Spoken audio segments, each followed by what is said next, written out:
जो लोग बुद्धिमान हैं वो ये जानते हैं कि शब्द हथियार की तरह होते हैं जिनसे किसी को भी बचाया जा सकता है या किसी को भी मारा जा सकता है। अब आप सोच रहे होंगे कि शब्दों से किसी को मारा कैसे जा सकता है, तो जरा सोचिए, ज्यादातर आत्महत्याओं के पीछे किसका कारण होता है? किसी के पति ने कुछ कहा, किसी के पिता ने कुछ कहा और उन लोगों ने आत्महत्या कर ली। ये आत्महत्या किसके कारण हुई? वो पीड़ित के मन को इतना दुखी कर गए कि उसके मन से वो दुख सहना और ज्यादा बर्दाश्त करना नामुमकिन हो गया और इसी वजह से उन्होंने आत्महत्या कर ली। ऐसे ही आपके शब्द किसी को नया जीवन प्रदान कर सकते हैं।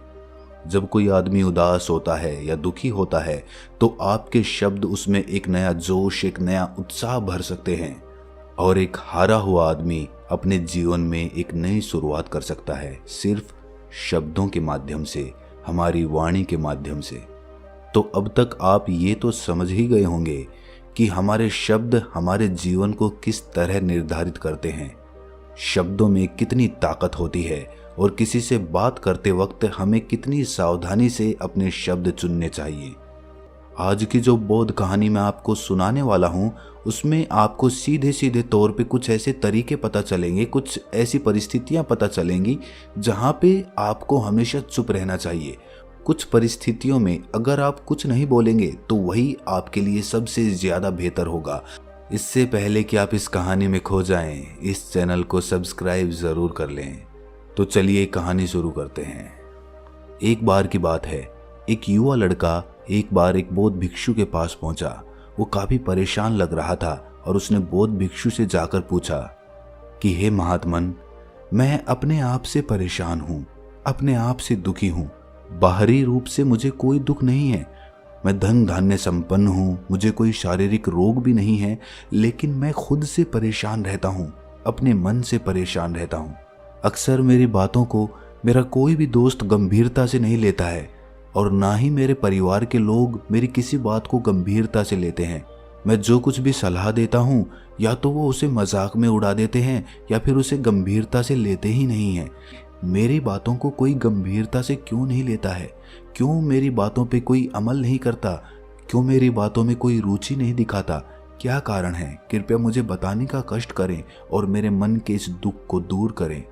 ये सुनकर बौद्ध भिक्षु ने कहा कि आज सुबह मैं चलित ध्यान करके वापस आ रहा था। रास्ते में कुछ कौवे काँव काँव कर रहे थे और वहीं पर जब मैं चलता हुआ कुछ दूर आया तो मुझे एक मोर की मधुर आवाज़ सुनाई दी। ये सुनकर अचानक मेरे मन में ख्याल आया कि कौवे कितना काँव काँव करते हैं, कितना बोलते रहते हैं, लेकिन कोई भी प्राणी कौवे की आवाज़ को पसंद नहीं करता। मोर हमेशा सही परिस्थिति के हिसाब से बोलता है। जब भी बारिश होने वाली होती है और बादल घिराते हैं और बारिश होने की आशंका होती है, ऐसे में मोर अपनी मधुर आवाज़ में गाता है जो सभी को प्रिय होता है, सभी को अच्छा लगता है। ऐसे ही अगर इंसान सही परिस्थिति के हिसाब से सही शब्द बोले, सही वाणी बोले, तो वही वाणी दूसरों के लिए संगीत हो जाती है, संगीत बन जाती है और दूसरे लोग तुमसे सम्मोहित हो जाते हैं और वहीं पर तुम्हें सब लोग गंभीरता से लेने लगते हैं। और दूसरी तरफ अगर तुम यूं ही बेफिजूल ऐसे ही बोलते रहते हो, बिना किसी बात के बोले चले जाते हो, तो फिर तुम्हें कोई गंभीरता से नहीं लेता। तुम उस कौवे की भांति हो जाते हो जिसकी वाणी कोई पसंद नहीं करता और बाद में तुम्हें दुख होता है कि तुम्हें कोई गंभीरता से क्यों नहीं लेता। इसीलिए अपने शब्दों को बेहद बुद्धिमानी के साथ इस्तेमाल करना सीखो। अगर तुम नहीं सीखोगे तो समाज में तुम्हें कोई सम्मान या कोई गंभीरता से नहीं लेगा। ये सुनकर वो युवा लड़का बोला कि हे बंते, मैं जानता हूँ कि मैं ज़्यादा बोलने की बीमारी से ग्रस्त हूँ, मुझे इतना नहीं बोलना चाहिए, लेकिन मैं अपने आप पे काबू नहीं रख पाता और ना ही मैं इतना बुद्धिमान हूँ कि मैं अपने शब्दों को नाप तोल कर बोल सकूँ। मैं तो किसी से बात करते वक्त इतना सोचता भी नहीं कि मुझे अपने शब्द किस तरह इस्तेमाल करने हैं। कृपया करके कुछ ऐसी परिस्थितियाँ बता दीजिए जहाँ पर मुझे कम बोलना है या फिर बोलना ही नहीं है, हमेशा चुप रहना है। अगर आप मेरा ऐसे मार्गदर्शन कर सकते हैं तो मेरा जीवन आसान हो जाएगा और मुझे ज़्यादा दिमाग या अपनी बुद्धि लगाने की भी ज़रूरत नहीं पड़ेगी। ये सुनकर बौद्ध भिक्षु ने मुस्कुराते हुए कहा कि हे बंते, वैसे तो इंसान को हर परिस्थिति में सोच समझकर ही बोलना चाहिए, लेकिन अगर वो हमेशा होश में नहीं रह पाता है, ध्यान में नहीं रह पाता है, तो मैं तुम्हारे दैनिक जीवन की कुछ ऐसी परिस्थितियां बता रहा हूं जहां पर तुम्हें हमेशा चुप रहना है। अगर तुम ऐसी जगहों पे कुछ बोलोगे तो तुम्हारा अपमान ही होगा या फिर तुम्हें कोई गंभीरता से नहीं लेगा। सबसे पहली जगह या यूं कहें परिस्थिति जहां पर इंसान को हमेशा चुप रहना चाहिए, वो है जब किसी ऐसे विषय के बारे में बातचीत हो रही हो जिसके बारे में आपको कोई जानकारी ही नहीं है। तो ऐसी परिस्थिति में व्यर्थ में बीच में टांग अड़ाना, अपना ज्ञान देना, व्यर्थ का ज्ञान, आपको कुछ पता नहीं है लेकिन फिर भी आप अपना ज्ञान देने के लिए उत्सुक हैं, तो ऐसी जगह पर आपका अपमान ही होगा। जरा तुम खुद सोचो, जब कोई बीमार आदमी अपनी बीमारी के बारे में चर्चा कर रहा हो और आपको औषधियों के बारे में कोई भी ज्ञान नहीं है, लेकिन फिर भी आप व्यर्थ में, बेकार में उसे ऐसी ऐसी औषधियां बता रहे हैं जिनका उसकी बीमारी से कोई तालमेल ही नहीं है, तो ऐसे में आप अपनी प्रतिष्ठा अपने हाथों से गंवा रहे होते हैं और आपको पता ही नहीं होता। ऐसी परिस्थिति में आदमी को हमेशा सुनना चाहिए। ध्यान से सुनना भी एक कला होती है।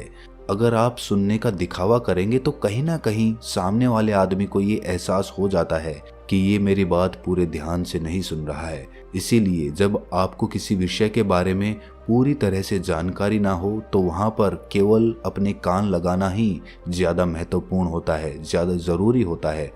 आप उस इंसान की बातें ध्यान से सुन सकते हैं और इसी बीच आप दोनों के बीच एक संबंध पैदा होगा और वो संबंध सच्चा होगा क्योंकि आपने उसकी बात को बड़े ही ध्यान से सुना है और इस बात का पता सामने वाले को भी होता है।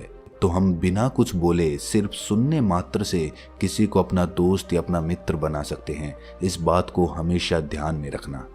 दूसरी जगह जहां इंसान को हमेशा चुप रहना चाहिए वो है खाना खाते वक्त। खाना इंसान को हमेशा चुप रहकर खाना चाहिए, मौन रहकर खाना चाहिए।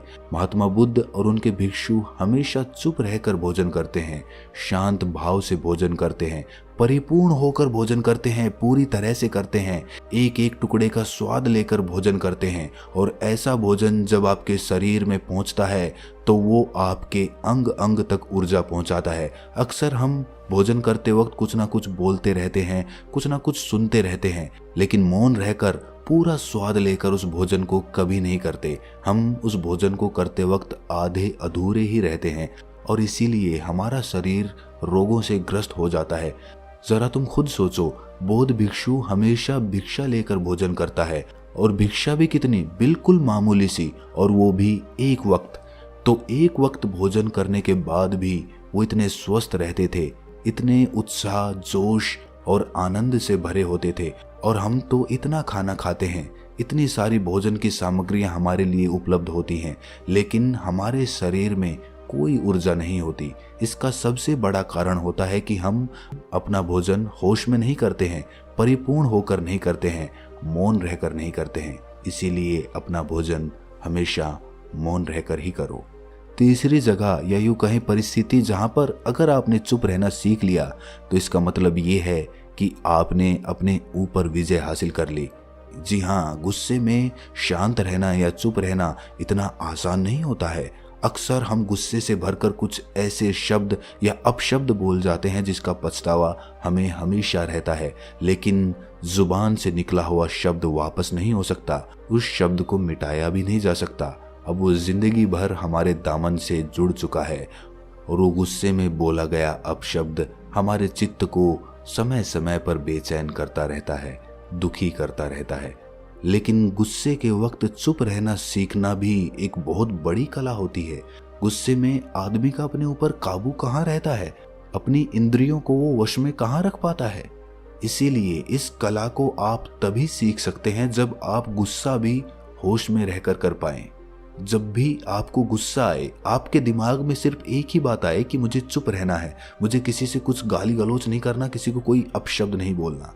और जब ये विचार गुस्से के साथ जुड़ जाता है और धीरे धीरे ये आदत बन जाता है तो आप अपने गुस्से को भी काबू में करना सीख जाते हैं। जब भी कभी गुस्सा आए तो किसी को कुछ बोलने की बजाय कुछ शारीरिक व्यायाम करना शुरू कर दो। उछलना, भागना, दौड़ना, जाके जिम करना, कुछ भी आप ऐसा व्यायाम कर सकते हो जिसमें आपका शरीर थक जाए। आप पाएंगे कि जब आपका शरीर थक जाता है तो आपका मन भी शांत हो जाता है। आपने उस गुस्से की ऊर्जा को एक सकारात्मक रूप दे दिया। और यही बुद्धिमान व्यक्ति की पहचान होती है, जो दूसरों के तानों से भी अपना घर बना लेता है, अपनी कामयाबी के रास्ते निकाल लेता है। वही सच में बुद्धिमान आदमी है। जो जहर को भी दवा बनाकर इस्तेमाल करना सीख जाए, वही असली बुद्धिमान होता है। चौथी जगह जहां आप चुप रहेंगे तो आपके लिए वही सबसे ज्यादा बेहतर होगा, वही आपको सम्मान दिलाएगा।